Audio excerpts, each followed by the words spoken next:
श्री दुर्गा सप्तश्लोकी शिव उवाच देवी त्वं भक्तसुलभे सर्वकार्यविधायिनी कलौ हि कार्यसिद्ध्यर्थम् उपायं ब्रूहि यत्नतः।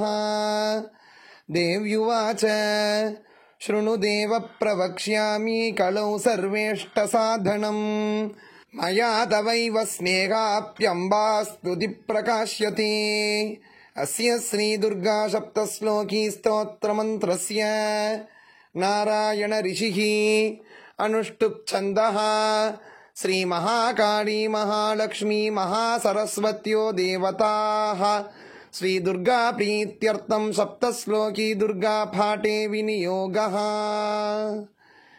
ज्ञानिनामपि चेतांसि देवी भगवती हि सा बलादाकृष्य मोहाय महामाया प्रयच्छति। दुर्गे स्मृता हरसि भीतिमशेषजन्तोः स्वस्तैः स्मृता मतिमतीव शुभां ददासि। दारिद्र्यदुःखभयहारिणिका त्वदन्या सर्वोपकारकरणाय सदार्द्रचित्ता। सर्वमङ्गलमाङ्गल्ये शिवे सर्वार्थसाधिके शरण्ये त्र्यम्बके गौरी नारायणि नमोऽस्तुते। शरणागतदीनार्तपरित्राणपरायणे सर्वस्यार्तिहरे देवी नारायणि नमोऽस्तुते। सर्वस्वरूपे सर्वेशे सर्वशक्तिसमन्विते भयेभ्यस्त्राहि नो देवी दुर्गे देवी नमोऽस्तुते। रोगानशेषान् भगंसि तुष्टाः हृष्टा तु कामान् सकलान् भीष्टान् त्वामाश्रितानां न विपन्नराणां त्वामाश्रिता ह्याश्रयतां प्रयान्ति। सर्वबाधाः प्रशमनं त्रैलोक्यस्याखिलेश्वरी एवमेव त्वया कार्यम् अस्मद्वैरिविनाशनम्। श्री दुर्गा सप्तश्लोकी शिव उवाच देवी त्वं भक्तसुलभे सर्वकार्यविधायिनी कलौ हि कार्यसिद्ध्यर्थम् उपायं ब्रूहि यत्नतः।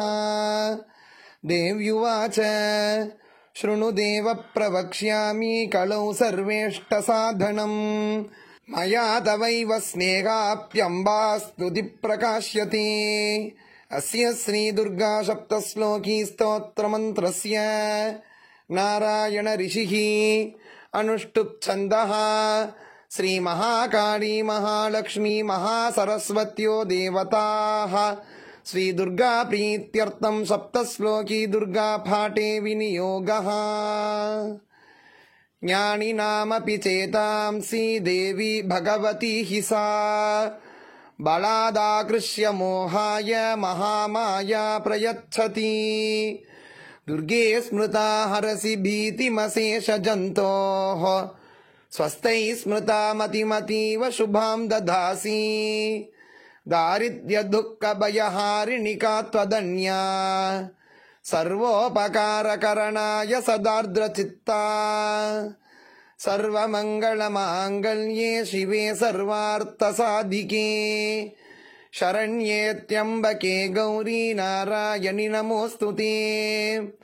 शरणागतदीनार्तपरित्राणपरायणे सर्वस्यार्तिहरे देवी नारायणि नमोऽस्तुते। सर्वस्वरूपे सर्वेशे सर्वशक्तिसमन्विते भयेभ्यस्त्राहि नो देवी दुर्गे देवी नमोऽस्तुते। रोगानशेषान् भगंसि तुष्टाः हृष्टा तु कामान् सकलान् भीष्टान् त्वामाश्रितानां न विपन्नराणां त्वामाश्रिता ह्याश्रयतां प्रयान्ति। सर्वबाधाः प्रशमनं त्रैलोक्यस्याखिलेश्वरी एवमेव त्वया कार्यम् अस्मद्वैरिविनाशनम्। इति श्रीदुर्गा सप्तश्लोकी स्तोत्रम् सम्पूर्णम्।